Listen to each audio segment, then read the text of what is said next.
Muito bem, bom dia pessoal, bom dia a você que está acompanhando conosco essa transmissão. Talvez você esteja na sua casa, com a sua família, ou quem sabe sozinho mesmo.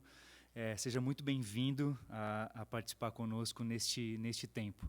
Como você deve saber, nós cancelamos os nossos cultos públicos e hoje então nos encontramos por meio dessa transmissão aqui. Então, é um tempo onde as nossas redes sociais estão muito presentes. Eu queria te incentivar, depois dessa transmissão, você já seguir a nossa página no Instagram, você também curtir a nossa página lá no Facebook e também se inscrever no nosso canal aqui no YouTube, para você estar por dentro daquilo que nós, como igreja, temos feito nesses dias, tá certo? Então, eu te incentivo a fazer isso. Se você já nos segue, compartilhe este vídeo, compartilhe as nossas redes para os seus familiares, para os seus amigos, para que mais pessoas possam participar conosco neste tempo.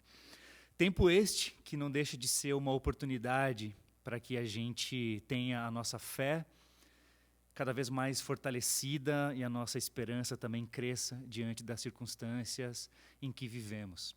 Há um momento na vida do salmista que ele passa por uma situação de muita tristeza, de muito abatimento, como talvez muitos de nós nos tempos de hoje temos vivido. E nessa circunstância ele faz uma pergunta: da onde vem o meu socorro? Salmo 121. E o salmista diz: o meu socorro vem do Senhor. Talvez esta é uma pergunta que você tem feito aí na sua casa, nesses dias, e a resposta que o salmista encontra é a melhor resposta que a gente poderia encontrar. E o mesmo Senhor do salmista é o nosso, o mesmo Deus do salmista é o nosso Deus, e nós cremos que Ele é bom, que Ele é soberano, e que neste tempo nada foge do seu controle. Então eu queria te lembrar disso, enquanto nós agora também cantamos uma canção juntos, ainda que não estejamos presencialmente juntos. Eu queria te incentivar a cantar, permitir que essa canção também te inspire, renove o teu entendimento, renove a tua esperança. Eu te convido a cantar com a gente essa canção.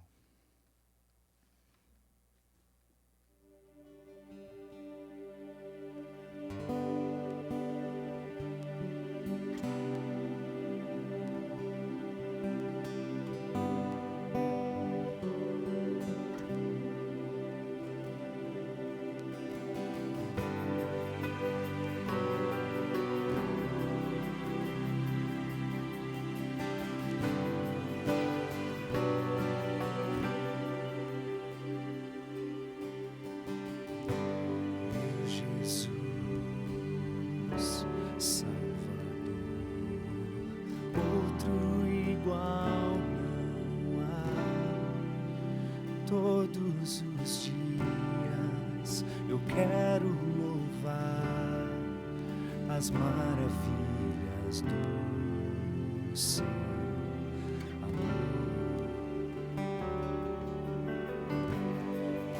Consolo, amigo, força e refúgio é o Senhor, com todo o meu ser. Sempre te adorarei.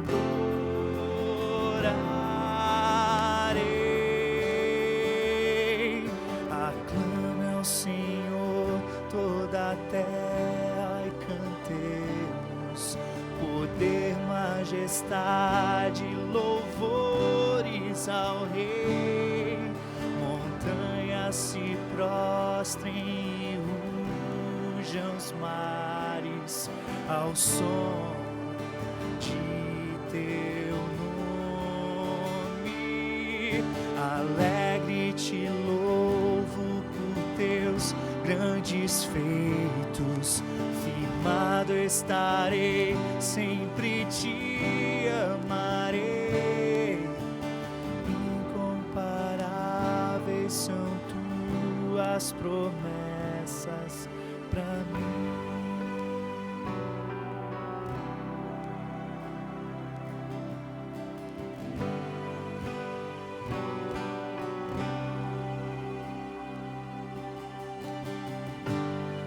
Jesus,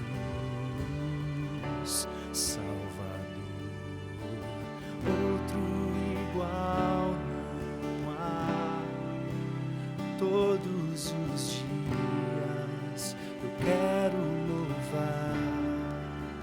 as maravilhas do seu amor. Consolo, abrigo, força, refúgio é o Senhor. Com todo o meu ser, com tudo que sou, eu sempre te adorarei.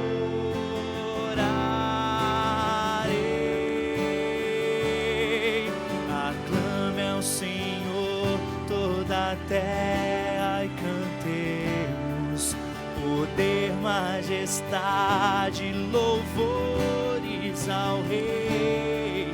Montanhas se prostrem e rujam os mares ao som de teu nome. Alegre te louvo por teus grandes feitos. Firmado estarei, sempre te amarei. Incomparáveis são tuas promessas pra mim.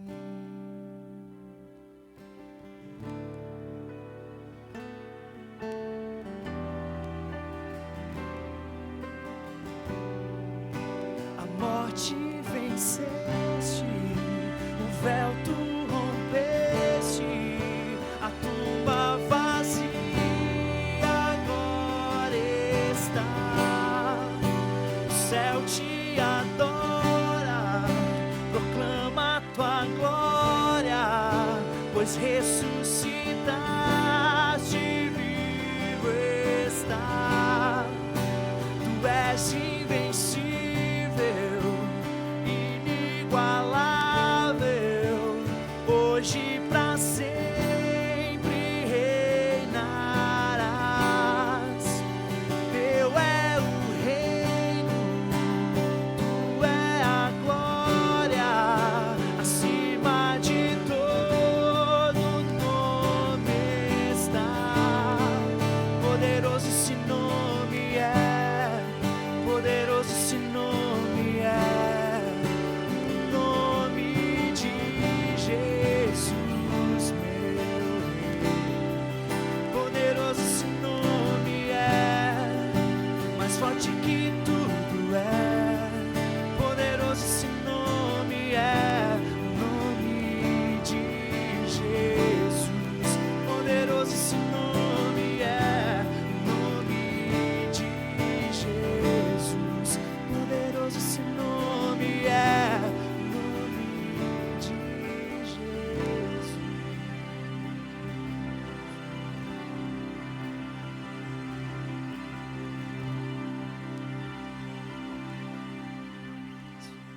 Seja bem-vindo você que chegou agora aqui na nossa transmissão. Queria passar a palavra para o Café. Hoje ele tem a palavra de Deus para compartilhar conosco.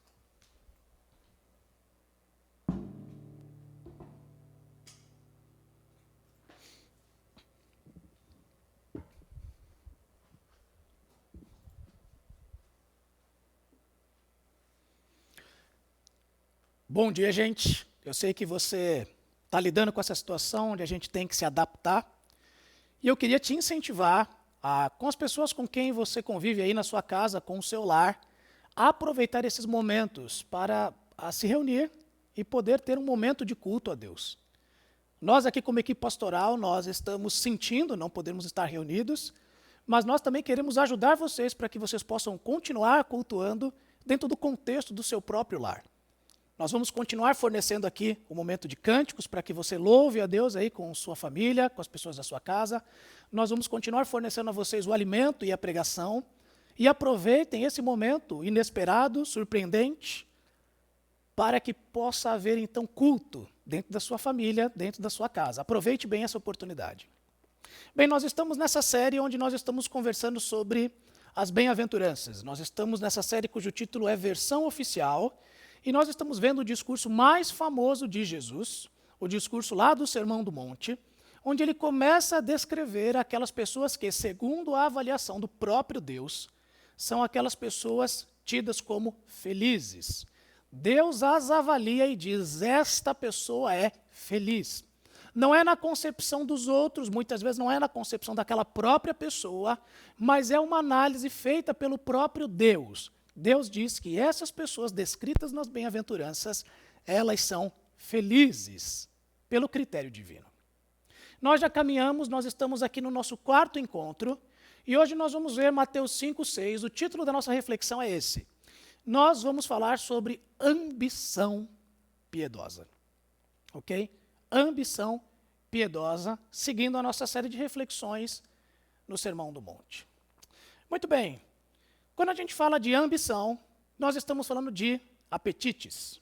Estamos falando daquelas inclinações do nosso coração, aquelas buscas intensas, apetites vorazes que todos nós temos. Alguns de nós temos uma grande busca, uma grande luta, um apetite por grandeza, ok? Nós queremos ter, de alguma maneira, a importância, ocupar os principais lugares. E sabe que a Bíblia nos fala sobre uma ambição por grandeza? Lúcifer foi alguém que demonstrou isso, né? Lúcifer sendo ali um querubim ungido, tendo ali uma função como anjo importante no céu, ele não se contentou em ser apenas um anjo. E a Bíblia diz que ele quis subir ao lugar mais alto, ok? Ele quis subir ao ponto mais alto para que ele fosse então adorado por todos. E de alguma maneira nós entendemos também isso, porque nós queremos subir degraus, né? Nós queremos galgar novas posições. Então muitos de nós temos um apetite, um desejo, uma busca, uma ambição por grandeza. Uma outra área de busca que nós temos também, um apetite voraz, é o apetite por exaltação. É parecido com grandeza, mas aqui eu estou falando no sentido de elogios, de pessoas tendo por nós admiração, de pessoas fazendo louvor a nós. A Bíblia também nos fala de um episódio como esse, um grande rei, chamado Nabucodonosor, rei da Babilônia, o rei do maior império que houve até os seus dias. Nabucodonosor, ele em determinado momento, já sendo alertado pelo profeta Daniel, ele ainda assim, em determinado momento, ele olha para a grande cidade da Babilônia, a capital do seu império. E ele então diz: ó, grande Babilônia, quem poderia tê-la edificado? Quem poderia tê-la construído? Então ele está ali querendo elogios, querendo reconhecimento, querendo exaltação, e nós também nos identificamos com isso.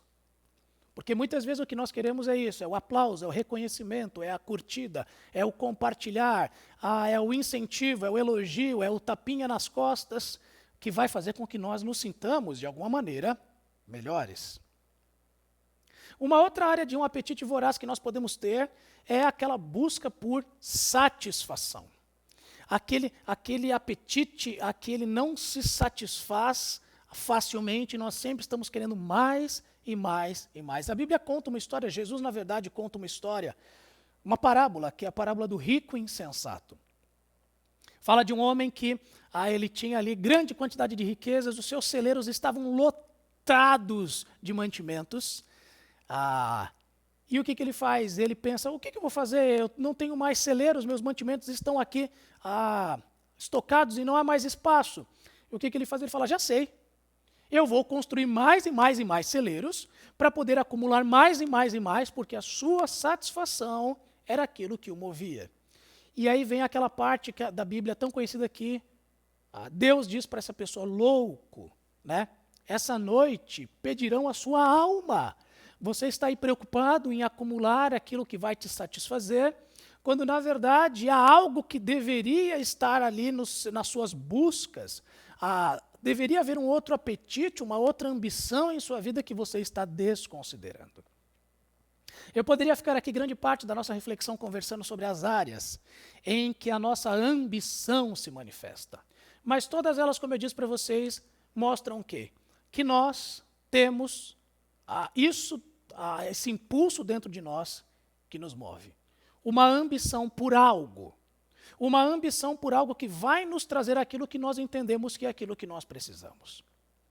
Agora, deixe-me fazer aqui um papel diferente. Ao invés de falar mal da ambição, eu quero trazer para vocês uma perspectiva diferente sobre a ambição. Essa perspectiva não foi inventada por mim, eu estou tirando aqui deste livro, certo? Chamado Resgatando a Ambição, escrito pelo Dave Harvey. E aqui nesse livro ele diz o seguinte sobre a ambição. Ele diz que a ambição, ela é o impulso que Deus implantou no coração humano para o crescimento, o desenvolvimento e a criatividade. E é interessante pensarmos assim, porque quando Deus cria o ser humano, Deus dá algumas diretrizes ao ser humano. Ele diz que o homem e a mulher, uma vez que foram feitos à imagem deste Deus, com características, né, com atributos que esse próprio Deus deu a eles, Deus então diz que eles devem ser férteis, eles devem se multiplicar, eles devem dominar sobre a criação. Isso significa que eles devem entender o funcionamento, as leis que regem o mundo, a natureza. Deus diz que Adão e Eva deveriam cuidar do jardim, deveriam cultivá-lo, deveriam promover ali o crescimento, o desenvolvimento desse jardim. Deus diz que Adão deveria dar nomes para os bichos, então ele precisava exercer criatividade.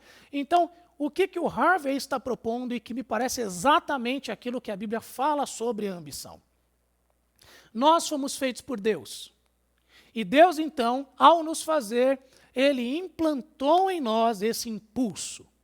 O impulso para que nós cresçamos, para que nós nos desenvolvamos, para que nós criemos mais e da melhor maneira possível. E Deus fez isso para quê?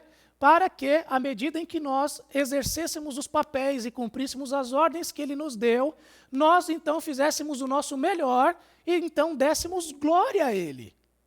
Ele nos fez assim para que nós pudéssemos crescer, para que nós pudéssemos desenvolver o mundo, para que nós exercêssemos criatividade de uma maneira que isso trouxesse glória para Deus. Então Deus nos fez assim para que nós pudéssemos cumprir o nosso papel e trazer glória para Deus.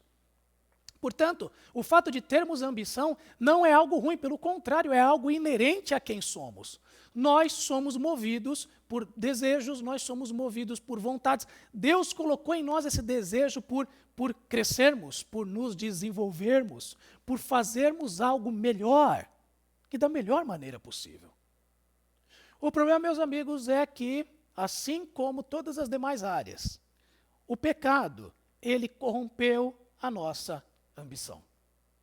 O pecado fez com que, havendo uma separação entre nós e Deus, nós não pudéssemos mais viver para o propósito para o qual Deus nos criou. Deus nos fez para que nós vivêssemos de um modo que trouxesse glória a Ele. Nós somos feitos, então, para viver para Deus, feitos por Deus e vivendo para Deus. Tem um termo para isso. Nós somos feitos por Deus e nós vivíamos para Deus. Isso se chama justiça. Nós vivemos conforme o propósito para o qual Deus nos criou. Nós fazemos exatamente aquilo para o qual Deus nos fez. Isso é justiça. Fomos feitos por Deus e vivemos por Deus. Mas o pecado causou essa separação entre nós e Deus. E essa inclinação que deveria ser de fazermos aquilo conforme o propósito que Deus nos criou, nós agora temos uma ambição que é centrada em nós mesmos. Nós olhamos para nós mesmos como senhores da nossa história, nós olhamos para nós mesmos como aqueles que dão origem a nós mesmos, e nós então vivemos conforme o nosso propósito, conforme a nossa vontade. Nós vivemos para a nossa própria glória, nós vivemos buscando a nossa própria grandeza, nós vivemos buscando autoexaltação, nós vivemos buscando autossatisfação. É por isso, meus amigos, que a palavra de Deus nos diz em Romanos capítulo 3, verso 23, qual foi o resultado da entrada do pecado na história dos seres humanos. O texto diz, pois todos pecaram, e por conta disso eles estão destituídos da glória de Deus. Nós continuamos sendo feitos por Deus, mas agora nós vivemos para nós mesmos. Nós vivemos uma vida onde nós mesmos somos a medida do que é certo. Portanto, nós não vivemos mais em justiça, feitos por Deus e vivendo segundo o propósito de Deus. Nós agora vivemos num estado de injustiça. Um estado de injustiça, por quê? Porque nós não somos mais quem nós deveríamos ser. O pecado nos corrompe. E por conta disso, nós agora vivemos segundo os nossos próprios propósitos. Nós não vivemos mais para o propósito para o qual nós fomos criados.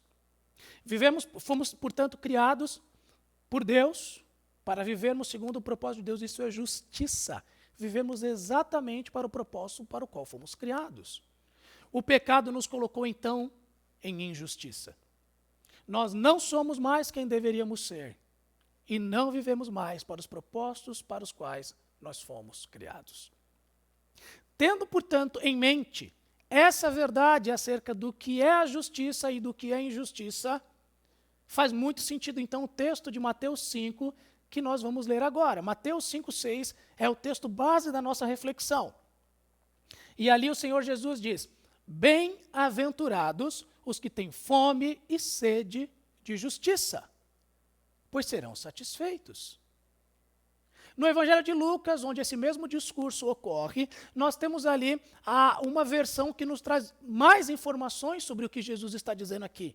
Lucas 6:21 está escrito: bem-aventurados vocês que agora têm fome, pois serão satisfeitos. Percebam, meus amigos, Jesus aqui está falando sobre apetites. Jesus aqui está falando sobre ambições.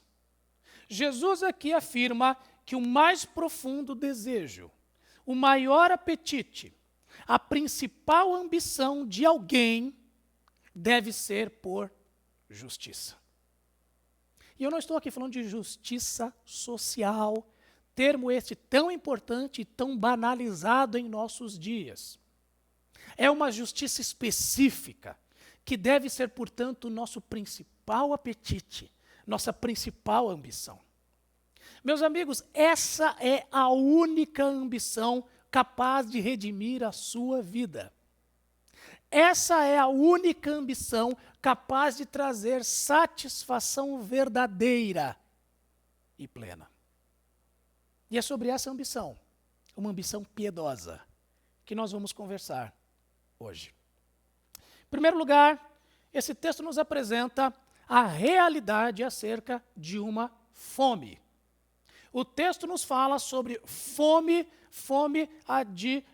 e sede de justiça, e ele nos apresenta, portanto, um fato, ele nos apresenta uma realidade, ele não trabalha aqui com uma possibilidade.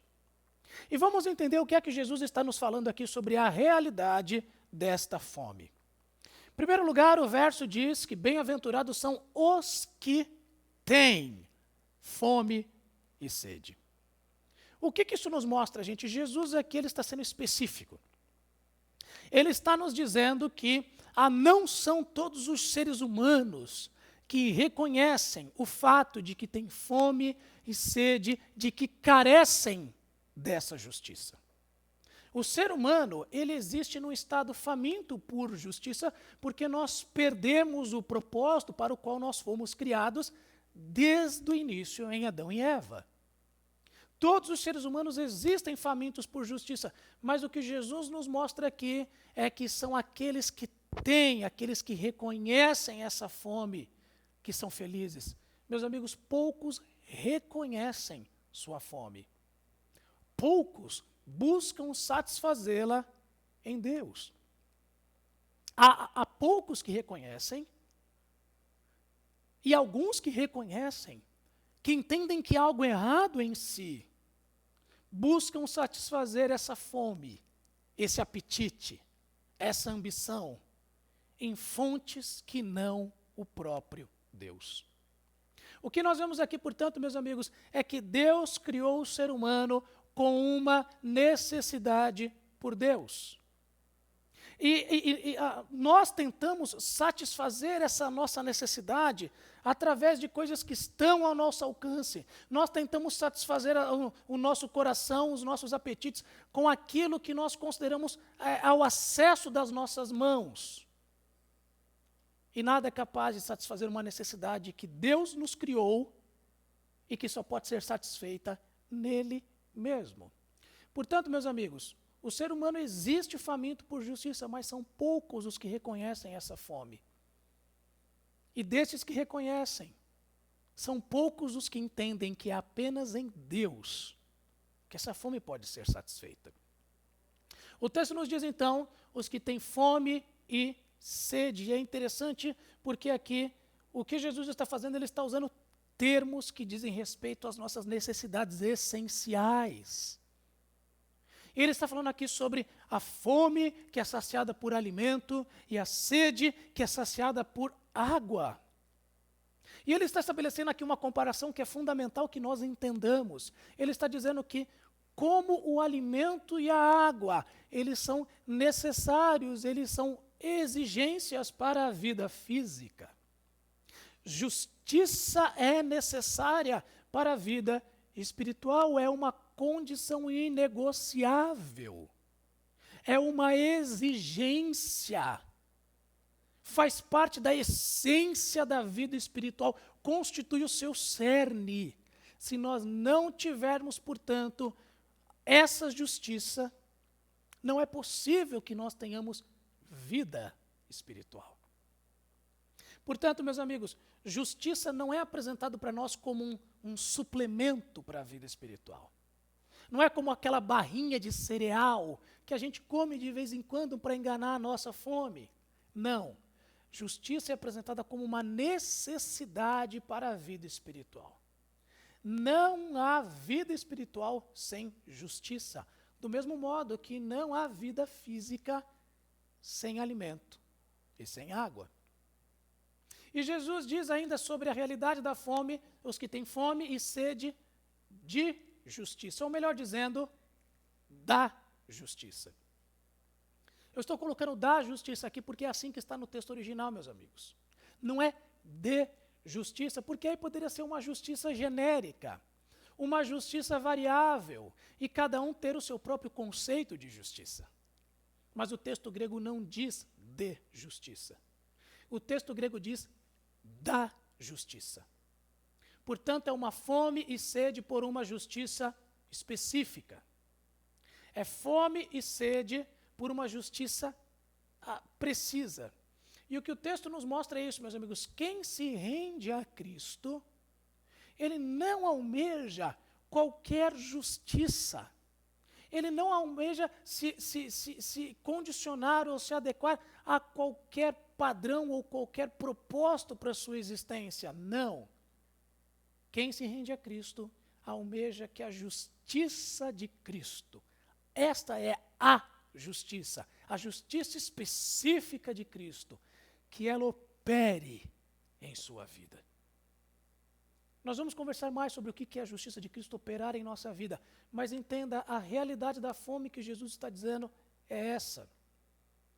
Ele fala, portanto, que nem todos reconhecem essa fome.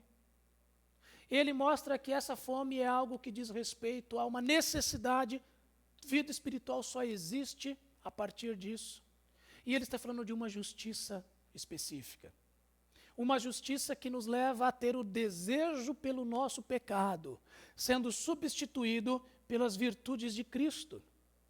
Que leva a nossa ambição corrompida pela nossa própria glória, sendo vencida, sendo dominada por uma ambição para a glória de Deus por meio de nós.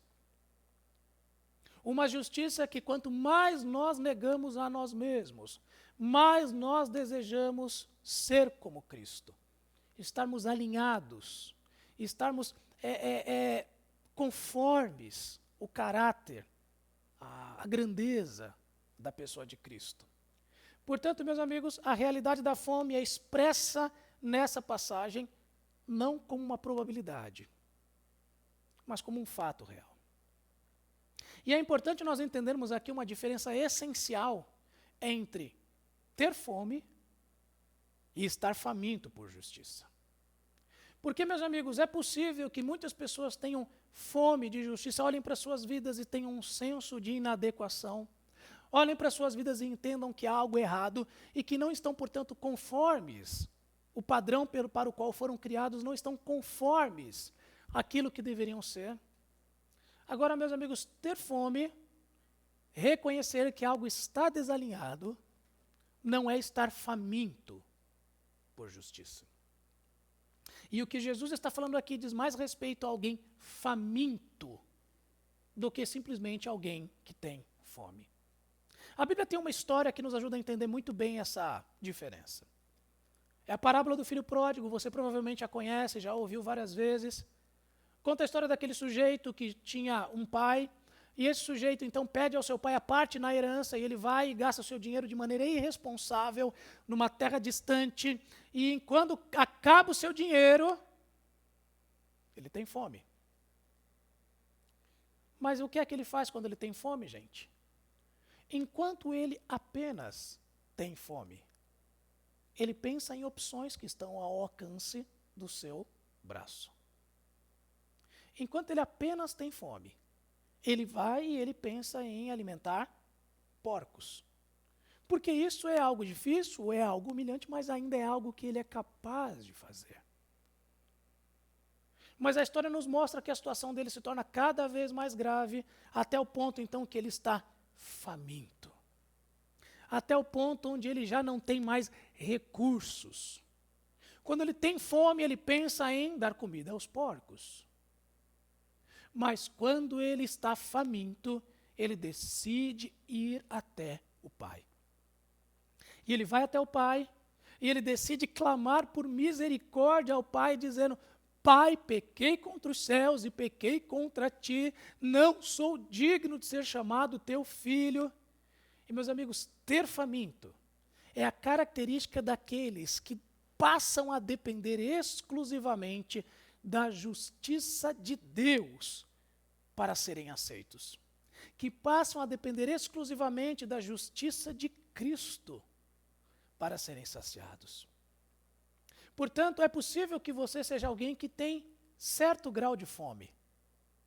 É possível que você seja alguém que vê ali uma série de incongruências na sua vida. Mas apenas ter fome vai levar você, como provavelmente já está levando, a querer saciar sua fome apenas com aquilo que está ao alcance dos seus recursos. Não é isso que Jesus está dizendo. Jesus está falando de alguém aqui completamente faminto. De alguém que reconhece que não há recursos, não há condições, seu braço, por mais esticado que esteja, não alcança. E a única opção para os famintos é receber dos braços do Pai o acolhimento. É receber do próprio Cristo a justiça. Porque sozinhos eles não têm condições. Portanto, em primeiro lugar, o texto nos fala sobre a realidade da fome. E, meus amigos, essa é uma realidade em cada um de nós. Embora talvez você ainda não a esteja reconhecendo. Ou talvez você esteja buscando saciar essa fome naquilo que não será capaz de satisfazê-la. Em segundo lugar, o texto nos fala qual é o alvo dessa fome, ok? O texto nos fala, portanto, que é fome de justiça. E quando a gente pensa em justiça, esse termo que eu já tenho falado aqui, e agora eu quero especificar o que é que a Bíblia diz, qual é o significado dessa ideia de fome e sede de justiça.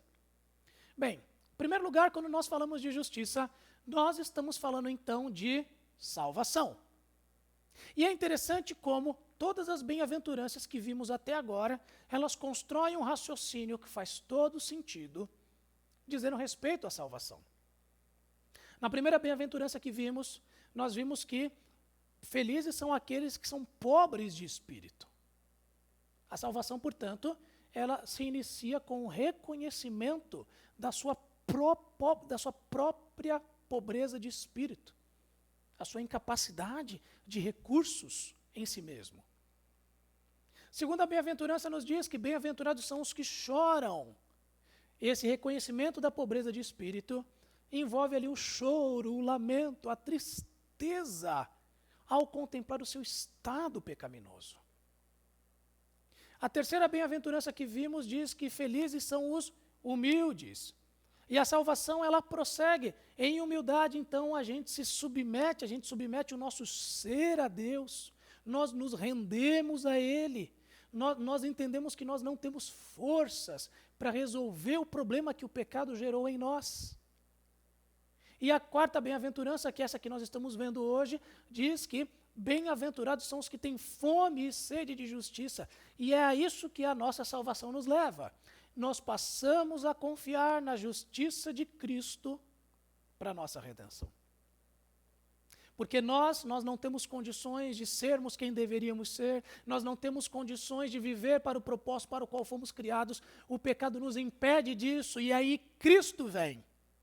E Cristo, ele vive a vida perfeita, ele vive a vida de um ser humano perfeito, porque é quem ele é. E ele ocupa o nosso lugar, e com isso ele recebe sobre si a nossa injustiça, e ele então nos atribui, ele nos imputa a justiça perfeita que é dele. E apenas por conta disso é que nós podemos então desfrutar dessa justiça, nós podemos então adentrar a experiência dessa justiça. É aquilo que a Bíblia chama de justificação. Quando nós, que vivíamos de maneira injusta, que éramos injustos, nós passamos então a ter o Deus justo ocupando o nosso lugar, e há então uma troca, a nossa justiça é imputada a Ele, é por isso que Ele morre, é por isso que Ele sofre, é esmagado naquela cruz. Mas há uma troca contrária, a sua justiça passa a ser imputada a nós. E embora nós fôssemos culpados e condenáveis pelos nossos pecados, o que ocorre é que Ele recebe sobre si a nossa condenação, para que nós possamos então ser perdoados, para que nós possamos então desfrutar de bênção, de acolhimento pelo Pai. Nós adentramos a família de Deus. O Filho paga o preço para que nós nos tornemos também filhos. Portanto, a fome e sede por justiça, ela se inicia com essa percepção. É a justiça de Cristo que é capaz de fazer com que injustos como eu e você, eles possam então ser aceitos na família do Pai, porque Ele ocupa o nosso lugar e nós recebemos da sua justiça. Então, meus amigos, quando nós falamos de justiça, a fome e sede de justiça, nós estamos falando em primeiro lugar dessa experiência inicial com a justiça de Cristo.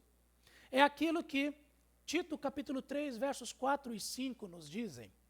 Quando da parte de Deus, não da nossa, nosso Salvador Cristo, se manifestaram a bondade e o amor pelos homens, perceba, não por causa dos atos de justiça por nós praticados, mas devido à sua misericórdia. Nós não éramos capazes de ter fome ou sede de justiça, nós não éramos capazes de praticar atos de justiça, se não fosse o fato de que Deus, o nosso Salvador, Jesus Cristo, se não fosse o fato de que Ele, em misericórdia e em graça, tivesse manifestado o seu amor por nós.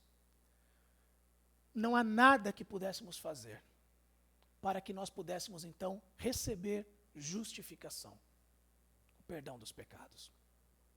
Mas é interessante porque não diz respeito apenas ao momento da nossa justificação, aquele ato inicial, quando nós confiamos na justiça de Cristo operando em nosso favor, não é apenas quanto à nossa justificação que a fome e sede de justiça dizem respeito. Porque quando a gente fala da justiça de Cristo agindo e operando em nós, meus amigos, ela não opera apenas no momento inicial da nossa caminhada espiritual. Não é apenas no que a gente chama de salvação, mas também a justiça de Cristo vem operando em nós naquilo que nós chamamos de santificação. Aquele processo por meio do qual Cristo vai agindo e por meio do Espírito dele em nós, ele nos vai conformando ao seu caráter justo. Ele vai nos tornando gradativamente quem nós fomos feitos para ser. E à medida em que ele vai agindo, nossa vida vai deixando então um rastro de frutos, de evidências de que a justiça de Cristo opera em nós. É aquilo que a Bíblia chama de frutos da justiça.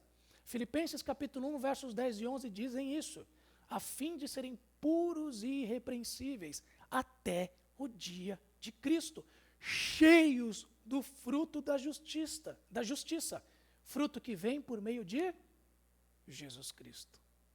Meus amigos, não é possível nós termos uma trajetória de atos de justiça se a justiça que temos é uma justiça baseada em nós. É necessário que a justiça de Cristo, aquela que nos justifica, ela então passe a atuar em nós e por meio de nós, para que então a nossa vida ela seja repleta de evidências da justiça de Cristo manifestas a partir de nós. Portanto, a proposta bíblica para nós é que a fome e sede de justiça, elas atuem inicialmente na nossa justificação, quando então nós desfrutamos o benefício da justiça de Cristo em nosso favor, mas que passe a continuar atuando à medida em que a justiça de Cristo ela transborda, ela é evidente, o Espírito vai nos transformando, vai nos assemelhando a Cristo e vai nos fazendo agir, vai nos fazendo praticar, vai nos fazendo frutificar a presença de Cristo neste mundo. Portanto, justificação e frutos de justiça, esses são os alvos da fome e sede por justiça. E aí entra a questão, e aqueles que não reconhecem a sua necessidade da fome e sede de justiça de Cristo? Meus amigos, para esses está reservado o oposto disso. Porque ou nós entendemos a nossa necessidade de justificação, da justiça de Cristo agindo em nosso favor, ou então nós viveremos em justiça própria, achando que os nossos recursos, os nossos méritos, as nossas capacidades são suficientes para que no final da nossa história nós tenhamos um destino bom, um destino positivo, eterno e não de tormento. E da mesma maneira, nós só seremos caracterizados por frutos de justiça neste mundo se nós experimentarmos a justificação de Cristo. Do contrário, o que será a nossa trajetória será como o rastro de um furacão.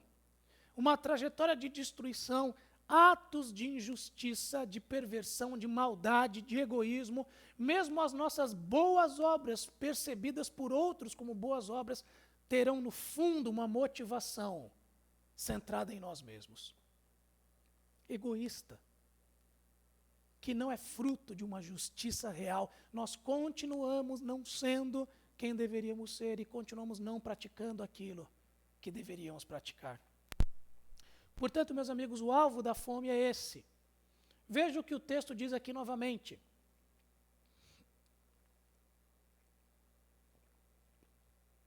Bem-aventurados os que têm fome e sede de justiça, pois serão satisfeitos. E o texto de Lucas diz, bem-aventurados vocês que agora têm fome, pois serão satisfeitos. Vejam essa expressão tem fome, presente nos dois versos. E é interessante porque aqui, o tempo verbal escolhido para descrever essa expressão tem fome, dá a ideia de uma ação em contínuo progresso. Uma ação em andamento. Então a ideia aqui, bem-aventurados os que têm fome e os que estão tendo fome. Aqueles que prosseguem tendo fome. Então, meus amigos, não é apenas na justificação, mas é um desejo contínuo. É um anseio permanente. É a ambição piedosa que deve tomar conta do nosso coração. Vermos a justiça de Cristo e desejarmos ser como Ele é. Por isso, meus amigos, crer em Cristo significa vir até Ele faminto pela sua justiça. E a partir do momento que nós chegamos a Ele, significa que então a vida que temos em Cristo, ela se torna um contínuo aprofundamento nesse desejo, nessa ambição por santidade, por sermos mais e mais como Ele. E é maravilhoso que Jesus aqui em Lucas usa o termo agora. Porque, meus amigos, não é agora apenas para os dias de Jesus, é agora para todos aqueles que têm fome e sede. Agora significa, então, que essa é uma característica constante do coração do cristão. Agora sempre é o momento de termos fome e sede de justiça. De desejarmos que a justiça de Cristo opere, não apenas no nosso resgate, na nossa justificação, mas opere nos transformando e nos assemelhando a Ele. é a justiça de Cristo em nós, é a santidade de Cristo permeando o nosso ser. Essa é a santa ambição que deve tomar os corações de todos aqueles que nasceram de novo. Por fim, meus amigos, qual é o resultado desta fome da qual o texto fala? O texto nos diz, bem-aventurados os que têm fome e sede de justiça. Por que é que Deus os avalia como bem-aventurados? Porque a resposta é porque eles serão satisfeitos. E eu coloquei aqui um acréscimo, porque essa é uma tradução possível e faz todo sentido. Porque serão satisfeitos ou porque estarão sendo satisfeitos. O que essas duas possibilidades de tradução, em que na verdade elas se alimentam, né? Elas se complementam, o que essas duas possibilidades nos mostram, meus amigos, é que o resultado daqueles que têm fome e sede pela justiça de Cristo, eles encontrarão dois tipos de satisfação. Em primeiro lugar, há uma satisfação que é uma satisfação gradativa. Quando Cristo então nos justifica, nós gradativamente vamos encontrando a satisfação de nos tornarmos mais e mais alinhados com o seu caráter justo. E, meus amigos, essa é uma das grandes alegrias da vida cristã. Perceber que nós não estamos reféns de nós mesmos.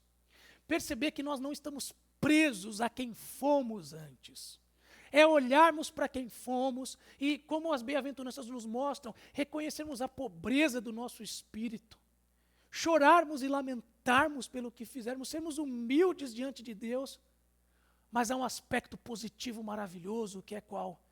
À medida em que tudo isso é contemplado por nós, nós temos a alegria, a certeza de que passo a passo, gradativamente, nós não seremos mais os mesmos. Meus amigos, essa é uma promessa, essa não é uma possibilidade. Cristo está dizendo que aqueles que têm fome e sede pela justiça dele, eles encontrarão satisfação. E eu sei que você, por vezes, já se cansou de ser quem você é. E eu sei que, por vezes, pessoas que convivem com você já cansaram de você como você é. E o problema, meus amigos, é que você não é quem você deveria ser. O pecado corrompeu as nossas ambições, nós não somos quem deveríamos ser, e nós não vivemos conforme o propósito para o qual fomos criados. Mas veja o que Cristo está dizendo. Quando nós reconhecemos a nossa fome e sede pela justiça de Cristo, Ele gradativamente irá nos satisfazer. É isso que o apóstolo Paulo nos ensina em 2 Coríntios 3,18. Ele diz: e todos nós que contemplamos a glória do Senhor, segundo a sua imagem, estamos sendo transformados com glória cada vez maior. Estamos sendo transformados, e é um processo gradativo, é um processo crescente. Nós estamos sendo aprimorados com glória cada vez maior, a qual vem do Senhor. Meus amigos, essa é uma alegria, essa é uma garantia que apenas o Evangelho de Cristo fornece. A certeza de que você não será mais quem você tem sido.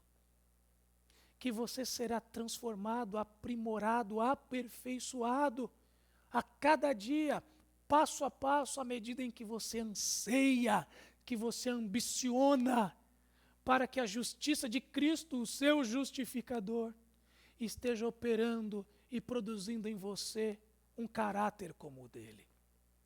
Portanto, o resultado da fome, em primeiro lugar, é uma satisfação gradativa. Mas não é apenas gradativa. Ela é gradativa, mas ela também será uma satisfação um dia definitiva. Porque, meus amigos, a época para que nós possamos nos assemelhar ao caráter justo de Cristo é esta. É enquanto estamos nesta habitação, neste corpo corrompido, nesse corpo de injustiça.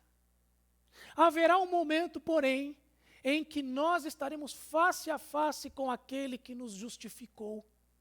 E a Bíblia nos diz que neste momento, todo o nosso processo de nos alinharmos com a sua justiça, esse processo chegará ao seu ápice. Esse processo cessará, porque a Bíblia nos ensina isso. Em 1 João capítulo 3, versos 2 e 3, o apóstolo João diz: amados, agora somos filhos de Deus, e ainda não se manifestou o que nós havemos de ser. Perceba, você ainda não é quem você será um dia. Você ainda não é o que você deve ser. Ainda não se manifestou o que havemos de ser. Mas sabemos que quando Ele, Cristo, se manifestar, quando Ele retornar, e quando nós estivermos para sempre com Ele, veja a promessa, nós seremos semelhantes a Ele, pois nós o veremos como Ele é. E, meus amigos, é nesse momento, esse momento conhecido por nós como o momento da manifestação gloriosa de Cristo. É nesse momento, então, que o nosso caráter, que o nosso íntimo, que o nosso ser, ele não terá mais resquícios da injustiça. Ele não será mais alguém diferente do propósito de Deus. Você não viverá mais como alguém diferente de quem Deus te fez para ser. Nesse momento você será quem Deus programou, quem Deus planejou, quem Deus te criou para ser. Com um caráter semelhante ao do seu Salvador, o caráter de Cristo. E nós viveremos junto a Ele, e com um caráter justo como o dele, para sempre. E esse é o nosso grande anseio. Essa é a nossa grande alegria. É isso que fará do céu um paraíso. Vivermos na presença deste Deus justo e termos um caráter justo como o dele para sempre. E esse resultado, meus amigos, é maravilhoso porque à medida em que nós gradativamente vamos vendo a justiça de Cristo se manifestando em nossa vida, mais nós ansiamos pelo dia em que nós estaremos plenamente assemelhados a Ele na sua aparição gloriosa. E ao mesmo tempo, quanto mais nós desejamos o dia do nosso encontro com Cristo, mais nós queremos desde já desfrutar do alinhamento, do aperfeiçoamento, do aprimoramento que Ele já opera nos seus filhos, naqueles a quem Ele redimiu. Portanto, meus amigos, essa satisfação dupla, ela se complementa. Eu quero ser mais como Cristo hoje, porque eu serei plenamente como o seu caráter justo um dia. E porque eu um dia serei em caráter como Cristo, eu quero desde já me adequar e permitir que Ele esteja transformando aquilo que precisa ser mudado em mim. Esse é o resultado daqueles que têm fome e sede de justiça, meus amigos. O Salmo 107, verso 9, fala algo bastante semelhante ao que Jesus ensina aqui. Falando sobre Deus, o Salmo diz: Ele sacia o sedento e Ele satisfaz plenamente o faminto. Deus faz isso. Ele sacia o sedento e satisfaz plenamente o faminto. E como vimos no início, nós fomos feitos para a glória de Deus, mas por conta do pecado nós escolhemos viver para a nossa própria glória. E por isso nós nos tornamos menores. Nós não vivemos mais com o propósito para o qual fomos criados, não somos mais quem deveríamos ser. Mas o que Jesus está dizendo aqui é que aqueles que reconhecem Cristo como seu Salvador, eles podem viver novamente para a glória de Deus. E Deus aqui nos garante que um dia Ele nos concederá uma glória muito maior do que aquela que nós jamais tivemos aqui. Uma glória muito maior do que aquela que nós jamais teríamos com as nossas próprias forças.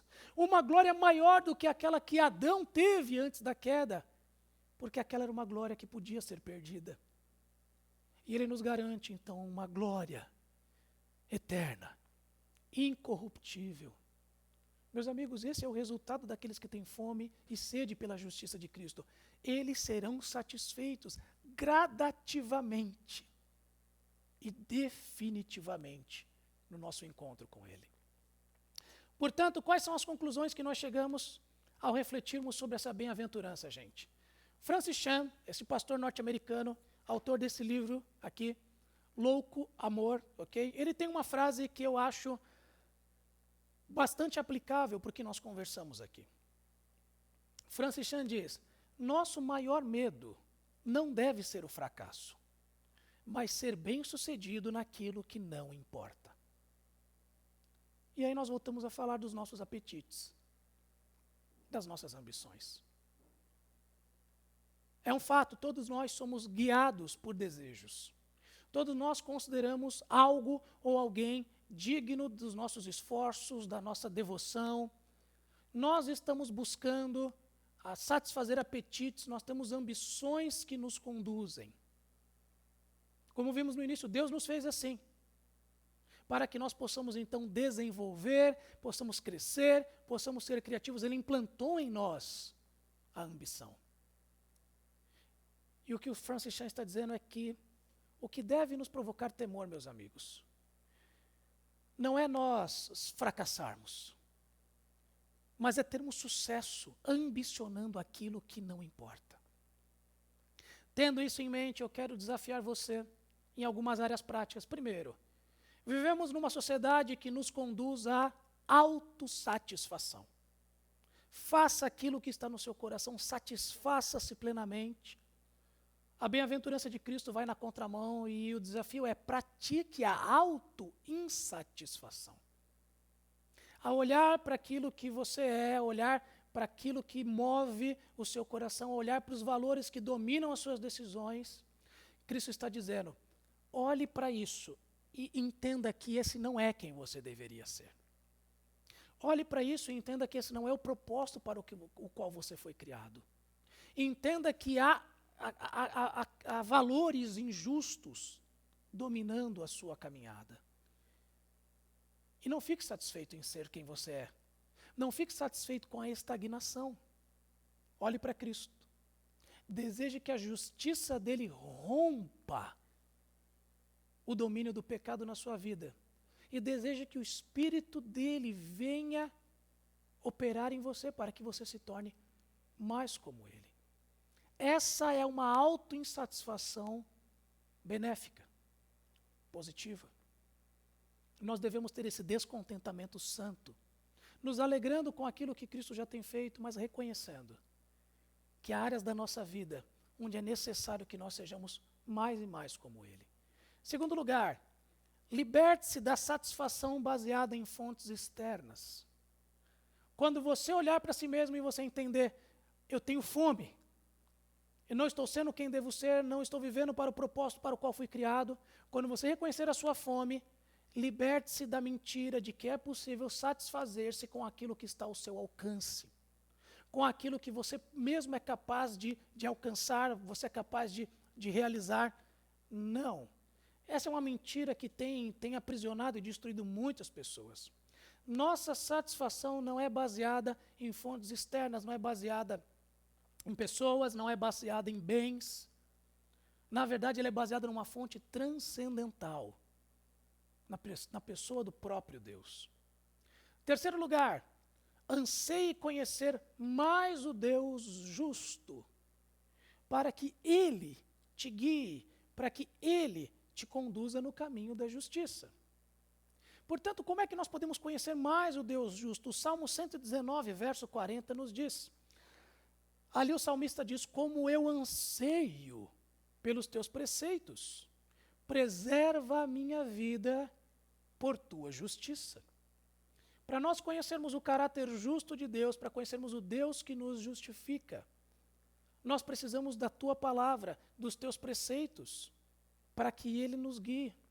Portanto, meus amigos, anseie conhecer mais o Deus justo, o Deus que se revela a nós em sua palavra, para que Ele nos leve à percepção do seu Evangelho, para que nós reconheçamos a necessidade da justificação em Cristo. E também para que Ele possa gradativamente, por meio da sua palavra, nos adequar, nos transformar, nos assemelhar ao caráter justo dEle. E por fim, confie no processo de transformação que Deus opera em seus filhos. Porque, meus amigos, esse processo de Deus nos transformar segundo o caráter de Cristo nem sempre será um processo prazeroso.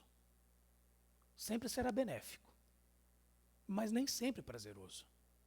Nós temos que confiar no processo e no resultado que ele vai gerar. Provérbios capítulo 27, verso 7 diz: quem está satisfeito despreza o mel. Para quem tem fome, até o amargo é doce. Se nós realmente estamos olhando para quem somos e não estamos satisfeitos, meus amigos, mesmo aquilo que pode ser amargo, mesmo aquilo que nos levará a negarmos a nós mesmos, mesmo aquilo que de alguma maneira nos levará a perder neste mundo, nós entenderemos valor nisso. Porque saberemos que é o processo pelo qual Deus está promovendo em nós o caráter justo de Cristo.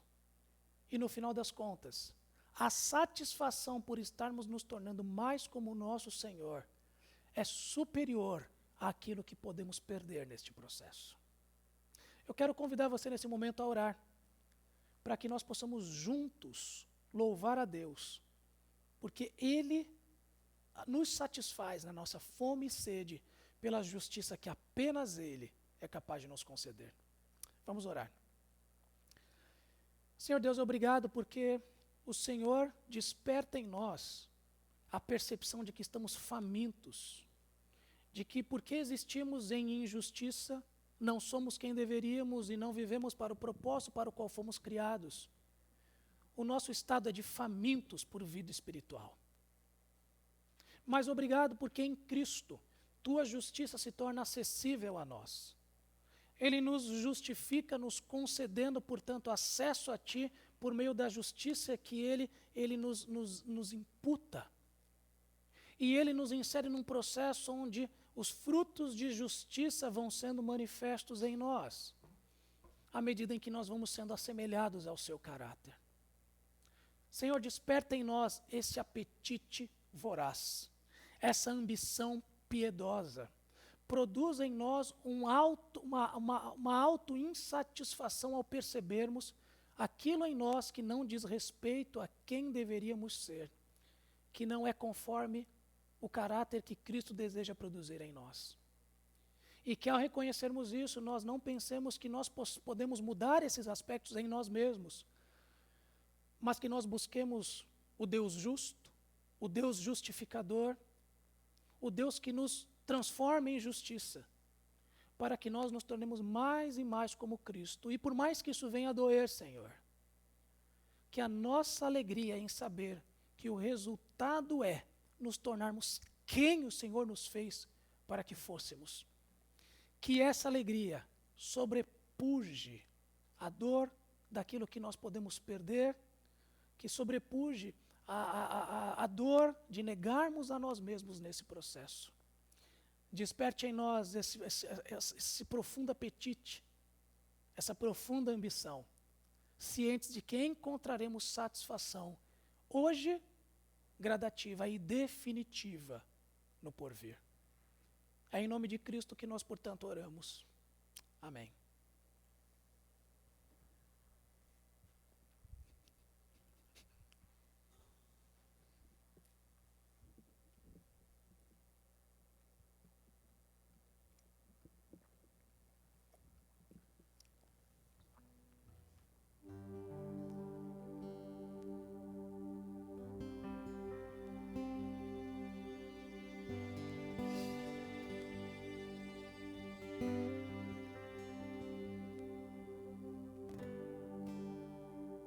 Este é o meu respirar,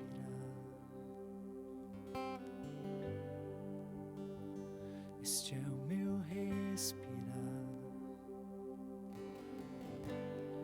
o Teu Santo Espírito vivendo em mim.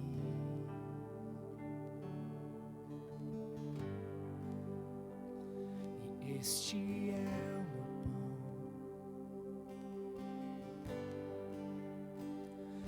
este é o meu pão, Tua vontade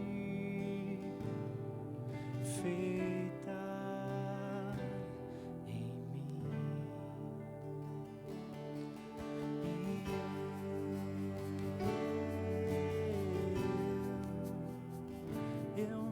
nada sou sem ti.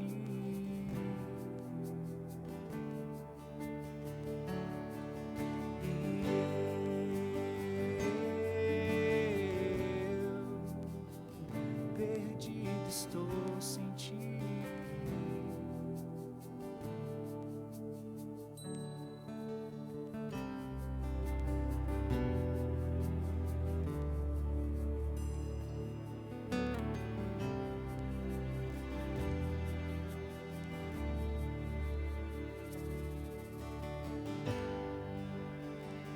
Este é o meu respirar.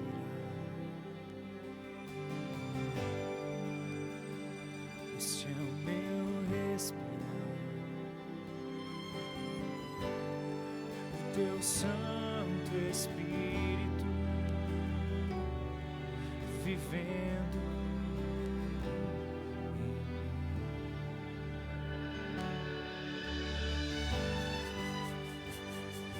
Este é o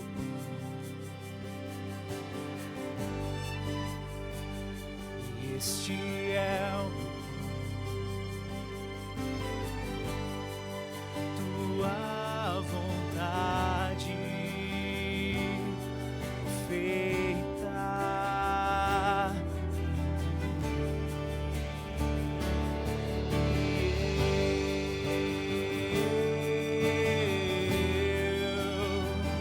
eu nada sou sem ti.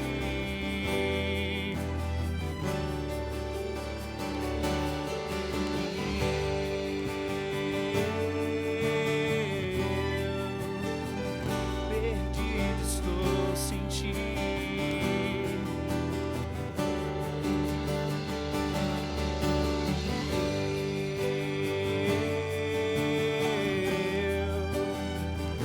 Eu nada sou sem ti.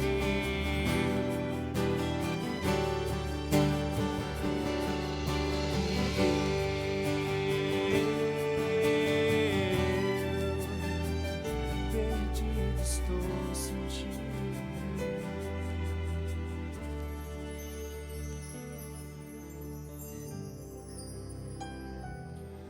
A gente agradece você que esteve conosco nessa transmissão. A gente quer reforçar, você está por dentro das nossas redes sociais, que nós avisaremos quando serão as nossas próximas transmissões e outros avisos da igreja. Aqui tem o nosso WhatsApp, se você tem alguma dúvida, deseja ter alguma informação sobre a vida da igreja, a gente convida você a mandar uma mensagem para a gente. Muito obrigado e até a próxima.